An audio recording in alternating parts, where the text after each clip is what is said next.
Welcome to A Gentleman's Review. This is Art Hampton. I'm your host. And joining me again is Rebecca Terrell. We're going to continue this great conversation or interesting conversation about the UN. And I think last time we talked about the carbon capture pipeline, the agenda of the UN, their population control agendas, and 15-minute cities is, I think, where we left off. And so these zones you mentioned in Oxford where you cannot leave your zone in, what was it, peak period times? Is that correct? Yeah, it has to do with they say that there's too much congestion and too many cars, single driver, single passenger cars. We're just all too addicted to releasing carbon dioxide, right? The fact that and I think that it is coming. I mean, they have announced it. Bruce Rastetter, the owner of Summit, has even done a TED talk about this, about how he says that there is going to come a day when you are taxed for the carbon that you emit. So you're going to be taxed for breathing, and again, you can't make this stuff up. It's just absolutely incredible. There are already areas in Paris, France, that are sectioned off as 15-minute cities where cars are not allowed. And we know, of course, we know the stories from China, how they've implemented the social credit scores, and you are graded, so to speak, on how earth friendly you are. And you will lose privileges, like you won't be able to get a loan to buy a house. You won't be able to use the library. I mean, they can, the library is rather insignificant, but I mean, it can be from insignificant all the way up to quite significant things that they take away from you, freedoms they take away from you because you aren't playing by the rules. You aren't being good to Mother Earth. Like for instance, if you smoke cigarettes, you get docked on your social media score, and if it's docked enough, you get your picture put up on large billboards around the place saying, this is an enemy. It really is 1984 come to life, George Orwell's dystopian futuristic novel, 1984. And we see 1984 in our own lives. Remember in the book, he had screens everywhere screaming at you, always telling you, always with the propaganda constantly. Even in advertisements, we see now advertisements will show, they'll show homosexual couples. They'll show all sorts of stuff that's just feeding, especially our children, making these things seem normal to our children. And it's all demonic. It's it's seeding our culture to this demonic message. And, it's destroying our country. I think that we need to get right back to where we realize that the federal government is really only created for national security, to make sure that our borders aren't invaded. The federal government was just kind of a club of states to say, Yeah. hey, if anybody starts getting invaded, we'll all get together and help you get them out. And other than that, the states, we can take care of our own business. That's what the 10th Amendment to the U.S. Constitution is all about. Hey, if we haven't mentioned anything here, you can't do that, to the federal government. The Bill of Rights is kind of a Indeed. 10 commandments of the federal government. Thou shalt not, thou shalt not, thou shalt not for the federal government. And the 10th just kind of sums up and says, if we forgot to mention anything, you can't do that either. So It's we really need to interesting get because back to that. my father lived in China for a long time, and he said when you go to try to get a loan from a bank, if your social credit score is too low, if you jaywalk, if you Hmm. speak out against the government, if you are caught doing this, that, and or the other, you can't get a loan from the bank. You can't. Ride the bullet train. You'll go to try Right. to buy a ticket. Well, we don't have any tickets. Well, there's nobody on the train. I mean, and it's just different means of just controlling the way you do. Um, Hmm. and you mentioned this carbon capture pipeline going through the farms. I mean, that's Yeah. look at the 20th century alone. That's the main thing that every single communist dictator took over. They took over the Hmm. food. You don't do what we Hmm. tell you to do, you don't eat. Right. It's just a Well, and this is means of another one. control. This Yeah. is Right. This is another way they lie. I don't know if you're familiar with blue hydrogen. They're talking about a hydrogen-based economy because that's a carbon-free economy. Hydrogen is, of course, the simplest element, and it's extremely dangerous because it's extremely flammable. In order to get energy out of it, you've got to keep it under extremely high pressure. There are hydrogen vehicles now. There's a very, very small market for them. It's not lucrative. In fact, companies that bought into this because of government subsidies and only because of government subsidies, they're failing so poorly. They're divesting themselves of that. In fact, Shell just announced recently it's closing down all of its hydrogen. There are a lot of hydrogen cars out in California. That's most of the hydrogen cars in our country are out there. So they have hydrogen filling stations out there, and Shell's closing them all down because they're not lucrative. Now they get to keep all of the federal subsidies that they gathered in putting all this stuff in. So they've made a lot. Don't feel sorry for Shell, but now that it's not lucrative anymore, they're closing it all down. But and companies across the globe they're like, okay, this hydrogen stuff isn't working. But of course, wasteful government spending never stopped our government from investing more. So our government is putting literally billions into 10 hydrogen hubs across the country. It's called blue hydrogen. And the reason it's called blue hydrogen is because you usually don't find hydrogen in nature just solo. Hydrogen always wants to cozy up with some other atom. So you'll usually find it attached to water, of course, or attached to methane. Well, methane, extracting it from methane is, methane is another greenhouse gas. So supposedly that's not good for Earth either.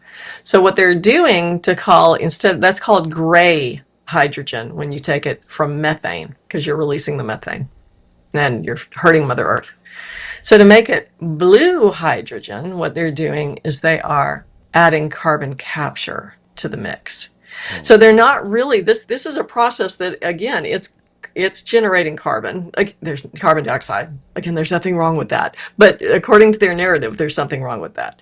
So getting that hydrogen from methane is generating carbon dioxide. So they're going to capture the carbon dioxide. And now it's carbon free. It's not really carbon free. And we know that. I mean, when they're talking about burying this carbon in deep underground wells under high pressure, what's going to happen there? Okay, first of all, it can go wherever it wants to. It can absolutely pollute water tables. And I'm not just talking about artesian sources of water, I'm talking about deep aquifers underground. Once that concentrated, that supercritical CO2 touches water, it becomes carbonic acid, which eats away at limestone. And what's the bedrock of a lot of the United States? Limestone. What are the seismic implications here? Because you have to understand, once you get underneath the ground, those underground caverns connect. I mean, you can connect California to New York really easily with those underground caverns. There's one company that's sitting there waiting for Summit Carbon Solutions is battling to put carbon capture pipelines throughout the Great Plains. But so they're involved in all sorts of legal disputes and waiting for legislation and all this to go through. But another company that's sitting back and waiting, interestingly enough, is called Wolf, waiting to pounce. But they have a sequestration area planned in Illinois. Well, I'm in Memphis, Tennessee, and Illinois, where they have this planned, is right up the river, up the Mississippi River from me. They start sequestering it up there. We're all on the New Madrid fault line. And boy, that could have implications for the whole Mississippi not just the Delta, but the whole valley, the Mississippi River Valley, all the way up to Minnesota and all the way down to the Gulf of America, if we're going to call it that now. But, you see how this can affect so many people, aside from the fact that the farmers, when I was in Iowa and South Dakota interviewing farmers about this pipeline, so many of them told me, independently of one another, the city people especially have no idea how much this is going to affect the food on their table. This is going to take food out of production because, again, it's not just that one little easement area that you bury the pipeline, you've covered it back up, and everything's fine. It doesn't work that way. In cartoon land, it works that way, but in real life, it doesn't work that way. So you'd mentioned some, I guess, Luciferian influence there. Do we see any signs of that, or is that just conspiracy theory? What makes you say that? Well, you know, I we can get into, and this would be a whole. I just recently did some research, and it's going to be coming out in an article soon for the New American Magazine, but into all of this child trafficking that is going on under UN, especially these UN humanitarian missions where they're going in and helping children. They're not helping children, they're trafficking children. And why are they trafficking children? Well, I know that you've probably heard of adrenochrome on social media. And everybody's probably, and there are so many people, oh, that's a bunch of hoopla, that's a bunch of conspiracy theory. Well, not according to people like Peter Thiel, who actually, there was an article a few years ago in Vanity Fair, they interviewed him about the young blood that he likes to consume, and because that keeps him young. And there's a lot of all of these things that you see going on social media. Don't just discount them as conspiracy theory. There's some mixed in there, I think, by agents provocateur to Yeah, discredit us, who yeah, try to point it out that this is actually going on.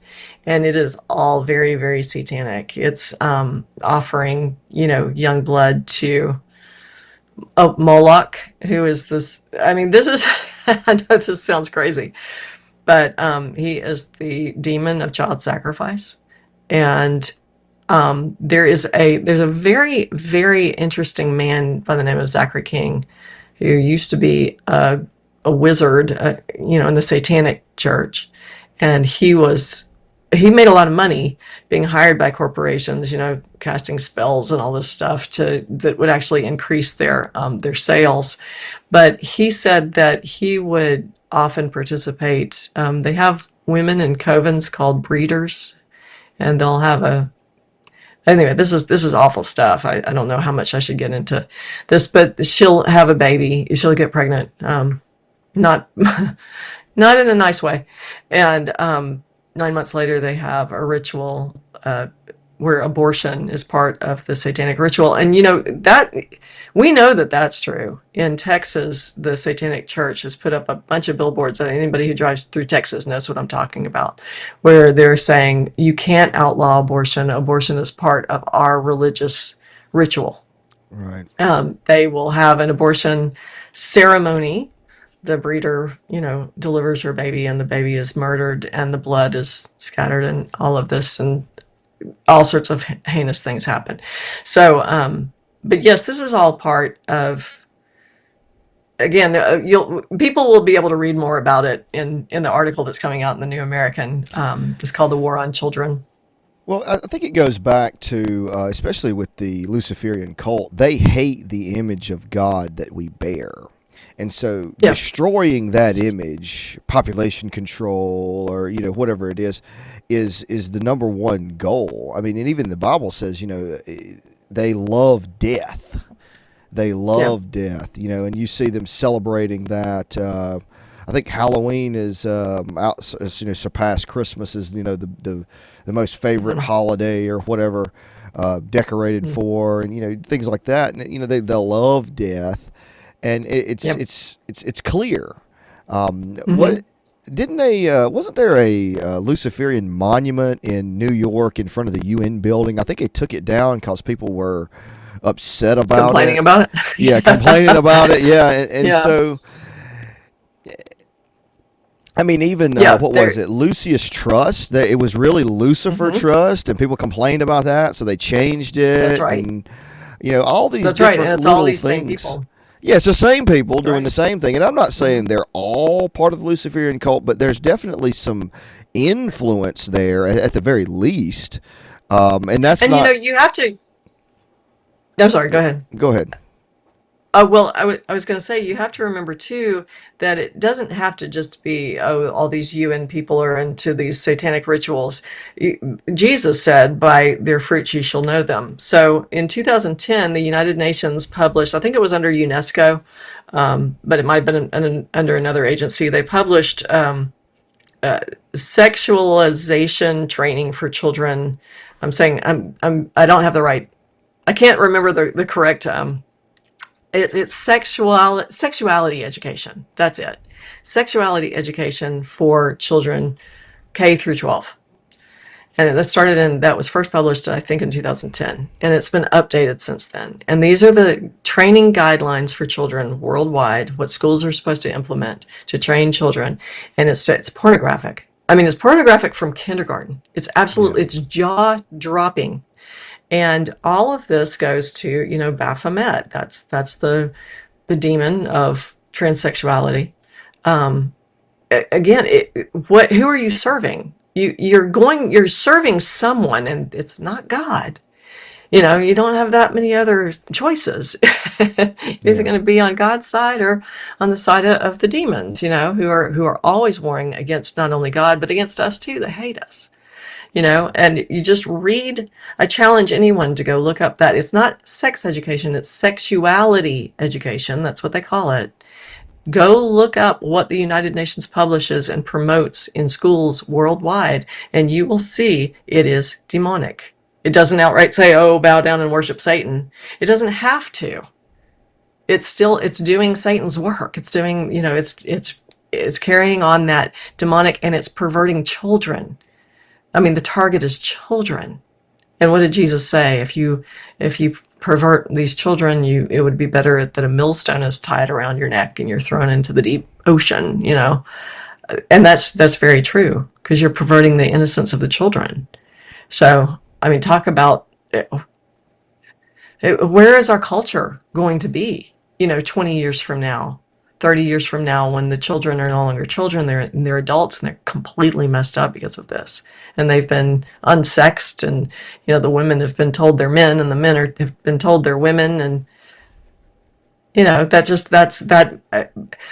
an old saying, I think it might have been Socrates or Aristotle, or one of the great minds, one of the great philosophers of the Greeks. But he said, if a country fears invasion, it makes sure its sons are strong.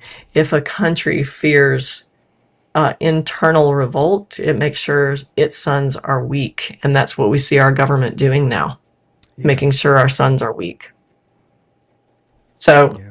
that tells you right there. Again, by their fruits you shall know them. Don't wait for the photographic evidence of Klaus Schwab participating in some demonic eating eating a heart out of a freshly murdered child. Don't wait for that. Just look at what they're publishing, and ask yourself, is this godly? If it's not, then it's demonic. Plain and Yeah. simple. Simple as that. So, Indeed. and look too, I was talking about the water issues. This, Klaus Schwab, who I just mentioned, just retired just the other day, right? His replacement, can't think of his name, but he's the former CEO of Nestle. And he, for years, has been going on about water is a scarce resource. Water, water. You watch out. They're going to start making up these, just like they've made up global warming is caused by carbon dioxide, too much carbon dioxide that we're belching out of our SUVs. They're going to say water's scarce. And watch that. And they're actually making it scarce with all this carbon capture, with the hydrogen, that creation of that hydrogen, the extraction of the hydrogen from methane takes a lot of water. All of the LEAP project, all of these 15-minute cities, huge, amazing amounts of water that they're using for these things. And it's going to take water away from the farmers for irrigation. It's going to take water away from us, city dwellers, and people aren't going to know what's going on. It's going to sneak up on us just like COVID. But there's a way out. There is a way out. And maybe we should talk about that before our time's up. Go ahead. Because Talk I don't about the want to way just out. leave I don't want to leave people, depressed, because maybe you are by now. The reason that they have implemented Agenda 21 and Agenda 2030 differently in the United States than anywhere else is because we do have a highly decentralized government, even though, yes, our federal government is way beyond its bounds right now. But when President Clinton President Clinton came in after Bush. Bush signed us onto Agenda 21. So President Clinton's job was to implement it in the United States. He formed a presidential commission headed by J. Gary Lawrence, the commission published all of its findings in something called the Millennium Papers. And you can look it up. It was published in 1998. And he said, okay, what we've decided is we are not going to implement local Agenda 21 because all of these programs are implemented at the local level in the United States because we're decentralized. Right? So he said, but we're not going to call it Local Agenda 21. We're going to call it by other names so these conspiracy theorists don't start coming out. Because they actually they have, the leftists have credited the John Birch Society with, blackballing Agenda 21, with exposing it for what it is. So he said, we're not going to use that name. We're going to use names like comprehensive planning and smart growth planning. If you go to your local, I don't care where you are in the United States, Alaska and Hawaii included, if you go to your local city council or county commission, you're going to find a comprehensive plan in place. And it's going to have all these buzzwords like single-use vehicles and sustainable development and all of these, carbon dioxide. It's going to demonize carbon dioxide and all of this. Now, the city councilmen and the county commissioners, I'm not saying that all of them are agents of the devil or agents of the United Nations. No, these NGOs, courtesy of your tax money, come in to the county commission meetings and they have everything all laid out. It's all glossy. It looks beautiful. And oh my goodness, this is going to be wonderful for the future of the county. It's going to mean economic growth. It's going to mean all these wonderful things. They say whatever they want to. They're unscrupulous. And the county commissioners, if you were elected to your county commission right now, do you suddenly have some infused knowledge about how to be a good county commissioner? No. And so the county commissioners are like, oh, this looks great. This is wonderful. And they pass it and they sign it and it goes into effect. Well, you can take this documentary that we've made, the Unearthing the CO2 Pipeline, because we explain all of this. We explain how this has happened. The CO2 pipeline is just one example. You also have solar farms and wind farms and all these other initiatives that come in the name of sustainable development. And you can take this, it's less than an hour long. It's a great documentary packed full of great information. You can take it to your city councilman, to your county commissioners, show them how this plan has been going on for years and years and years. And they implement it very gradually. It's never just kaboom, in one fell swoop. It's very gradually. I'll give you an example. In South Dakota and in Iowa, throughout the years, they have implemented laws that say if a pipeline company, any old pipeline company, has any old application before the state Public Utilities Commission to put in a pipeline, that while that application process is going through and before it's approved, that company can go onto private land without the owner's permission and survey for that pipeline. And that is what's happened to the farmers now in Iowa and South Dakota, and they have been held at gunpoint by the county sheriff in some cases. So the surveyors could go without landowners' permission. Here's another example in North Dakota, the amalgamation area, which is one of the areas that they're planning to sequester all of this carbon dioxide, which is curiously close to some oil and gas wells, but we can get into that later. They passed a law saying that if 60% of the people who own land in that amalgamation area agree to the amalgamation setup, the other 40% of the landowners have no say in it. They have to go along with it. So, they implement these. Right, exactly. They implement these little things here and there, and while you're sleeping, and it doesn't affect you immediately, but wow, it affects you later on down the line. But they've planned very well. So yes, there has been a conspiracy. The reason the word conspiracy exists is because conspiracies exist. It's a real thing. Don't fall for the trap of, oh, it's a conspiracy theory. That was a demonized term, demonized by the Warren Commission to get people to stop looking into the lone gunman theory and the JFK assassination, which now we know is completely bogus, thanks to the release of the files. So don't fall into that Warren Commission trap of, oh, that's conspiracy theory. No, it's conspiracy fact, and we prove it in the documentary. So I encourage everybody to watch it. It's standyourground.watch. Is where you can find it. It is available for free to watch until May 21st. We actually premiered it on April 22nd. We chose that date because it's Earth Day. and which was chosen because that's Lenin's birthday, which tells you where they're coming from. But it also was an interesting day for us to premiere a documentary about CO2 pipelines because that same day, Elon Musk, the Doge darling, who everybody just loves because he's going to cut all this wasteful spending, right? He's going to streamline federal government. We need it dismantled, not streamlined. He awarded that day, April 22nd, just last month, he awarded the largest incentive prize in the history of the world, $100 million, for the team that could come up with the best carbon removal technology. Now, carbon removal is akin to carbon capture, except they've got these giant vacuum machines to suck carbon dioxide directly out of the air. And he awarded the prize on April 22nd. So everybody who thinks that Elon Musk is on our side, just realize, no, no, no, no. Well, We he need was to a young dismantle. globalist leader as well, another Klaus Exactly. Schwab crony. And so when he's Exactly. pushing for this stuff, it makes sense. It makes perfect sense. Right. Him and Vivek Yep. Ramaswamy as well. I mean, just look at all those people. Tulsi Gabbard. And then you have Klaus Schwab. I think there's a video of him floating around going, "We infiltrate the cabinets."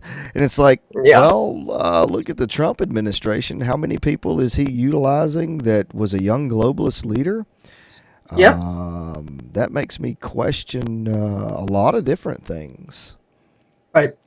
Absolutely. But your sheriff is one of the most powerful people on earth.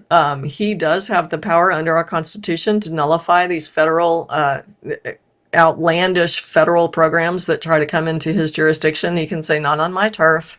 And so, the county level, if it won't cave, if the county commissioners will understand, hey, we have a lot of sway here, and if the sheriff realizes, no, I'm constitutional, not only is he able to do these things, he is bound by his duty to protect his constituency from these unlawful, unconstitutional, and quite frankly, ungodly programs that are being handed down to us from the United Nations through the avenue of the federal government. So he really does have a duty before God to protect this. He has a very, very important a role to play, and so do county commissioners. We need to get back to, we need to undo all of the bad stuff that they've done, especially during the 20th century, the direct election of U.S. senators. But, for example, as one example, we need to dismantle that. The senators need to be selected again by the state legislatures, so the state legislators can keep a hold on the Senate. The Federal Reserve. We need to, like Ron Paul says, we need to audit the Fed and we need to get rid of the Fed. It is not a federal government agency. It is a private banking cartel that literally took our gold, gave us paper in return. They Yeah, literally made money to make it worthless, right? yeah. And so we need to dismantle that. We need to get foreign entities out of our country. China has no place here, as far as the federal debt goes, that's whoa. We're almost indentured servants to China already just because of the federal debt, right? But Well, I mean, we owe them and we a need to get down fiat on money. I think we just need right, to default on that. It's a fiat currency that's a figment of our imagination. Just default on nothing because it's worth nothing, and right, move on to a currency that is actually worth something. right, Say that's brash, but it is what it is.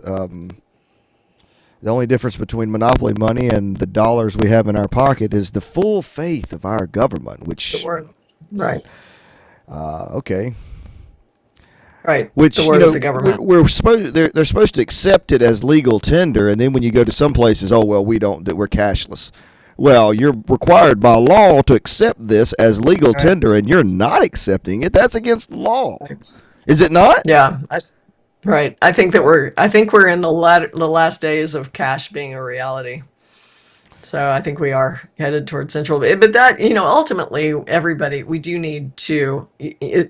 God has the solution for this, and it's written right in the Bible. He says, "If my people will turn from their wicked ways and humble themselves before me, I will heal their land." Right? I'm paraphrasing. That's not exactly. That's a good paraphrase, and I'm going to So, end but he on says, "I this. will."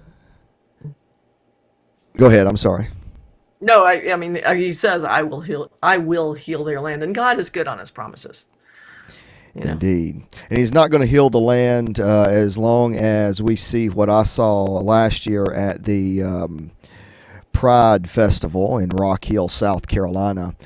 There was several, I'm not even going to call them churches, synagogues of Satan had Wow. booths at this place, and there was 4 or 5 of them that used to be churches, I guess you could say that, and promoting this garbage, promoting the LGBTQ stuff, just, whatever goes kind of deal. And so, yes, when my people turn back to me, and he's not going to heal the land as long as stuff like that's going on. And that was a Yeah. true wake up call Right. for me going to that event. And Right. but anyway, I Well, appreciate it. we What know. was that documentary again? It is called Unearthing the CO2 Pipeline, and it is available at standyourground.watch. So encourage everybody to go watch it and spread it around because it's only available for free to watch until May 21st. After that, you will be able to purchase it streaming, and you can also purchase it right now on DVD at jbs.org. So that's the John Birch Society website. The John Birch Society is the producer of this documentary, and we hope that it helps affect some positive change. Excellent. So standyourground.watch. All right. Well, go check that documentary out. Share it with your county commissioner, with your sheriff, and hopefully it can make a difference in America. So thanks for joining me, Rebecca. This has been a You bet. gentleman's review, and I'll tune in next time for it. And like, share, and subscribe. Thank you.